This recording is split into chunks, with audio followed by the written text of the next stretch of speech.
है और जो मुस्लिम युवकों की दाढ़ी काट दी गई आफ्टर उसमें इस पर आपने भी ट्वीट किया है।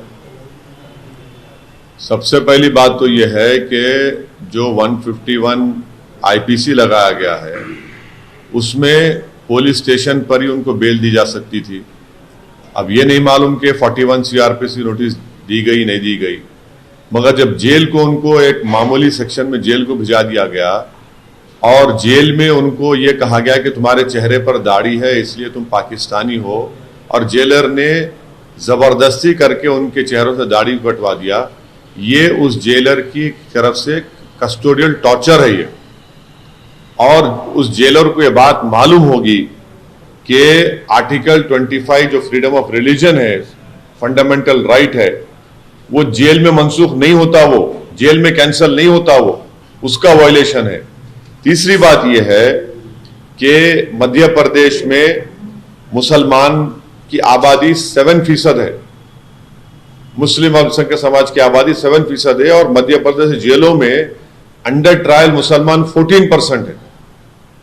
और यह साफ दिखता है कि भाजपा की हुकूमत वहां पर अल्पसंख्यक समाज मुसलमानों से कैसा डिस्क्रिमिनेशन कर रही है कि 7% आबादी है, पॉपुलेशन है, तो 14% अंडर ट्रायल है, और 56% ऑफ डिटेनीज जो है मध्य प्रदेश जेलों में मुसलमान है। यह साफ जाहिर हो रहा है कि मध्य प्रदेश की भाजपा की सरकार मुसलमानों के खिलाफ खुल के डिस्क्रिमिनेशन कर रही है।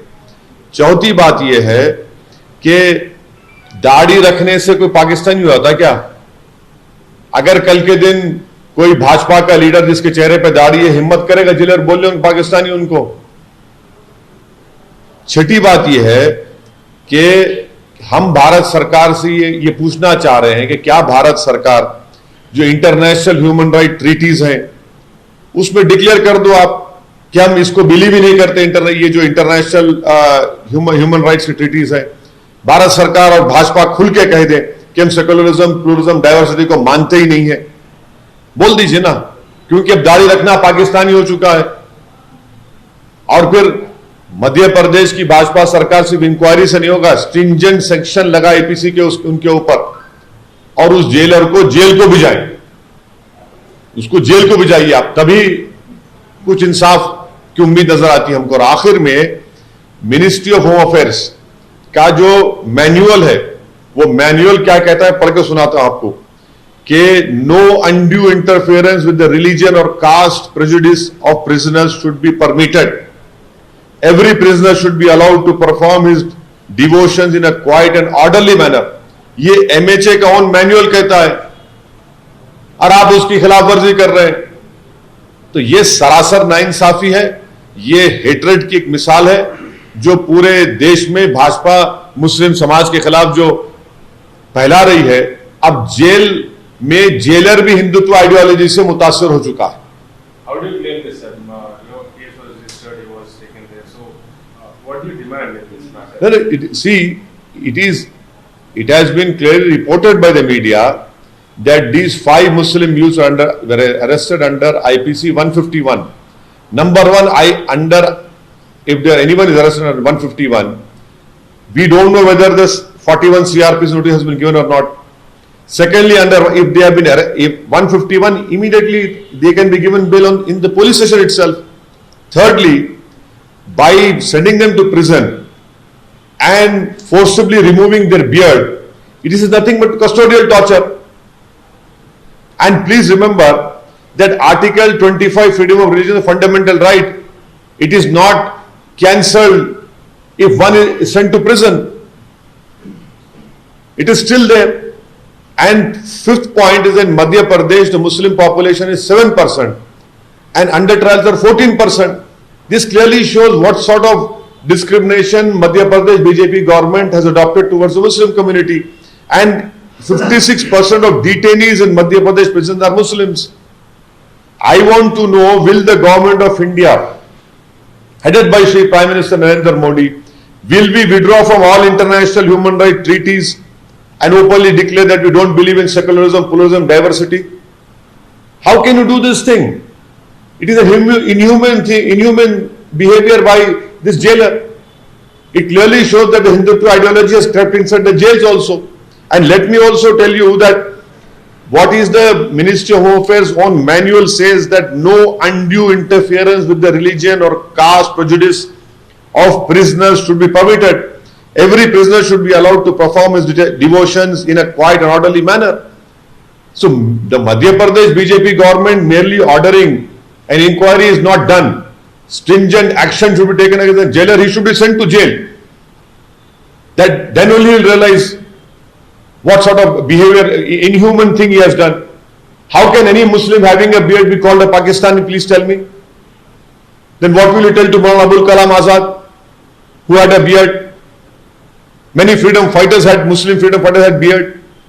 And why is it that you are calling us a Pakistani because we have a beard? It is my religious belief, and that is why I have a beard. And tomorrow, if I go to prison, will you take off that beard?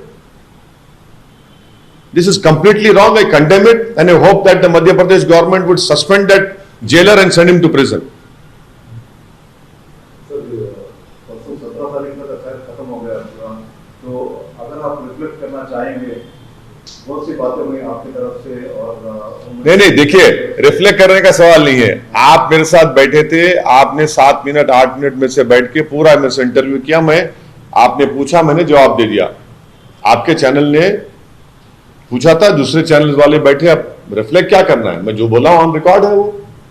Sir, आज इसलिए चर्चा का विषय है कि आपने आज tweet किया कि हैदराबाद के भारत का। देखिए, आप तमाम को हम लोग दावत दिए थे, माशाल्लाह आप लोग तशरीफ लाए और इतनी भीड़ में तकलीफ उठाकर आप लोग आए, पसीना पसीना हो गए थे आप लोग, फिर आप लोग बैठे रहे, पूरा मेरा भाषण रिकॉर्ड हुआ, आपके पास है वो, और आप तमाम ने माशाल्लाह एक एक करके मुझसे 1 घंटा बैठ के आपने सब सवाल की मैं जवाब दे चुका हूं, वो है। हाँ, अरे भाई देखिए, ट्वीट करना मेरा काम है ना, ट्वीट करना मेरा काम है। अब आप बोलेंगे मैं पूछ के ट्वीट करूं क्या आपसे? इतना इसमें एम्फेसिस करने का, सब जानते हैं कि हैदराबाद जो है भारत का अभिन्न अंग है। इसमें देखिए, बिल्कुल सही है, बिल्कुल सही है। अब हमने उसको अपने तकरीर में, अपने भाषण में इस बात को कहा था। अब आप नहीं उठाए, मैं क्या करूं? अरे उठाने का सवाल नहीं ना, हम तो बोले वो, और बिल्कुल सच बोले हैं, सच बोले हैं उसमें। नहीं, आप चला है माशाल्लाह, आप भी तो अंग्रेजी में इंटरव्यू लिया हमारा। नहीं, एक आखिरी सवाल, ये जो वक्फ बोर्ड के ऊपर मतलब sir we are seeing how Delhi की ओर से जो इल्जाम लगाया गया वक्फ बोर्ड के प्रॉपर्टीज पर, और नहीं, मेरे को पूछना पड़ेगा। एलिगेशंस भी फेस कर रहे हो लोग दिल्ली, यूपी, तमिलनाडु, उत्तराखंड में, और क्यों थोड़े लैंड ग्रैबिंग इश्यूज को लेकर वक्फ बोर्ड के ऊपर कई सारे एलिगेशंस आ रहे हैं, उसको कैसे देखते हैं? कौन से वक्फ बोर्ड पे? यूपी में आप देख रहे पूरा विलेज कब्जा कर लिया बोल के एक रिपोर्ट्स आए थे, उसके बाद वो फेक निकले, और दिल्ली में निकले सर, यूपी में, तमिलनाडु, उत्तराखंड, तमिलनाडु में एक पूरा विलेज ही वक्फ बोर्ड का विलेज है जहाँ पर हिंदू टेंपल है बोल के बोला गया। वो फिर नहीं, मेरे को उसके बारे में मालूम करके मैं जवाब दे सकूंगा। एकदम आप ऐसे पूछेंगे तो मैं जवाब नहीं दे पाऊंगा। सवाल बेसिकली ये है कि पूरे देश भर में तमाम सूबों से इस तरह की शिकायत आ रही है, वक्त के खिलाफ तमाम तरह की शिकायतें आ रही हैं, उस पर नहीं, तो मुझे उसको पूरा देख कर ही मैं जवाब दे पाऊंगा। ऐसा मैं एकदम आप मुझे बोलेंगे जवाब तो मैं नहीं दे पाऊंगा। धन्यवाद।